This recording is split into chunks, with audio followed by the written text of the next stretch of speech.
So, how do they line up for Sunday's race 2? Here is the answer. It's Emanuele Pastore on the pole position with Sales and Danny Krabacher alongside the Austrian. Watch out for him. All right, Agaska was superb again yesterday from Mottala, who was originally in pole position on Saturday. And yesterday's winner, Alex de Persio, completes the second row in 6th position. 20 riders on the entry list this weekend, only 19 starting today, unfortunately. Charlie Mendes, the rider from the Dominican Republic, is out of action. He was airlifted to Cesena Hospital yesterday. Here we go then. There'll be a pause when the lights come on, and when the lights go out, the races go. Through the Cavoni for the first time. Boccanegra exceeds track limits by touching the green paint. Needs to be careful. Not least on the last lap. If you touch the green paint, you're given an automatic demotion.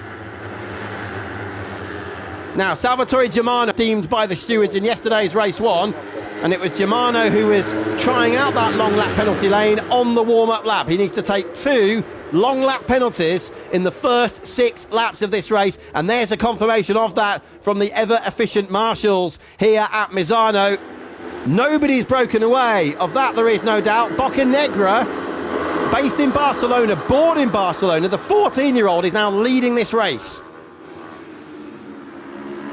Now, where's Alex de Persio, yesterday's winner? He's in 6th position at the moment. So let's just take stock. Boccanegra, J Kento Turner, the half Kiwi, half Japanese rider.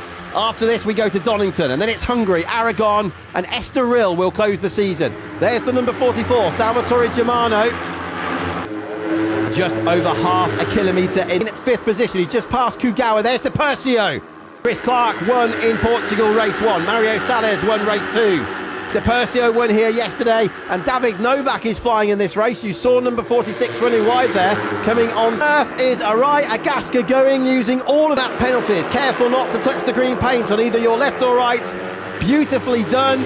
Back into the race at the back, in the tow now of Ruggero Berti, the wild card from Italy, who did a great job for Berretti race. Real motivation here at Misano. Senior managers from YMC, YMR and YME. And I know Andrea Dossoli is working extremely hard to improve the collaboration between the MotoGP and World SBK sides. Vigo Megaro going well, by the way, the Dutch rider. He's 17 years old. He's a wild card this weekend group. It's Agaska from Indonesia. De Persio up alongside Agaska now, but in the lead is Pastore, and it's Kugawa, Sales, Boccanegra, Okanuki, Mottala, Novak, Gene Turner and Chris Clark. Second long lap penalty is now taking place for Germano. He'll look to rejoin in as safe a manner as possible, and he's done so. I can see him there at the top of the screen. And look at that in the background, somebody getting very annoyed with one of their opponents and trying to signal, let's work together. Great move, and guess what? It's Arai Agaska once again, cutting his way through. He was 4th going into the corner. On the right-hand side of de Persio, Kugawa and Pastore. 2nd position, the first 4 races from 4 different countries.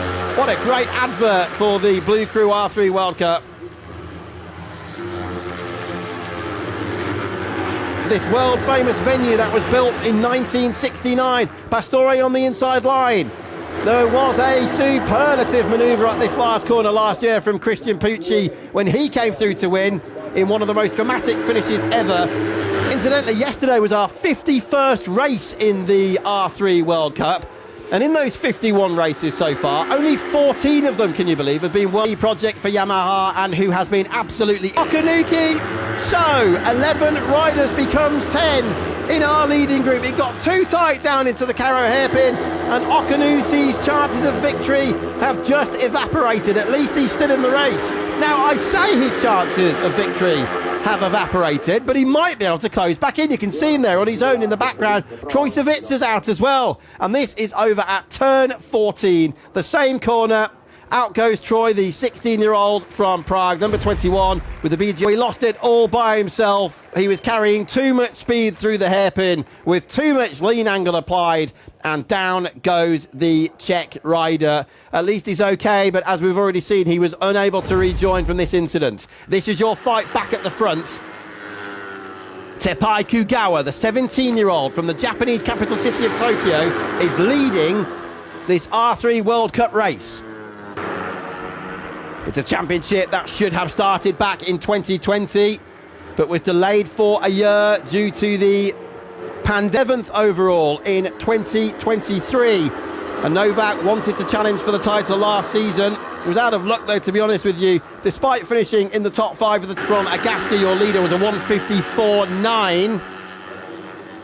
And that's not bad going at this point in the proceedings. It's only 6/10 off J Turner's fastest lap of the race of a 54. Scored by all of the Yamaha riders here in the world. Adner and Domi.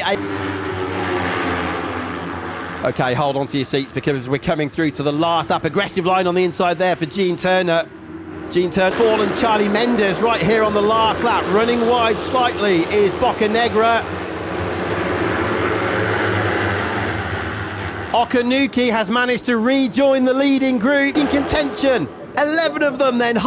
This is incredible. 11 of them heading into the final lap in the leading gaggle. Agaska this year. Kugawa was looking across to his right-hand side to make sure there would be no contact coming into turn. Someone's had a big moment and down as well. Out of the race. Thankfully, nobody getting tangled up there. That's Okanuki, who has gone down and who is out of race 2. Down through the Cavoni then, on the last lap. Pastore goes around the outside. Agaska's still leading. Sales, number 42. Oh! Contacts in the middle. One down, another one off. That's a terribly damaged Yamaha R3. I hope those 2 riders are okay. So Okanuki, and another one gone. 2, 3. Sales in the gravel. It's carnage on the last lap here. And that's David Novak now, side by side with Chris Clark. And look who's leading. Yesterday's winner, Alex Persio. J Turner is on target for his first podium. Oh, be careful not to touch the green, boys. Alex Persio does the double at home here at Misano. J Turner picks up a wonderful first podium. And Chris Clark is on the rostrum. David Novak from the back of the grid in 4th place. And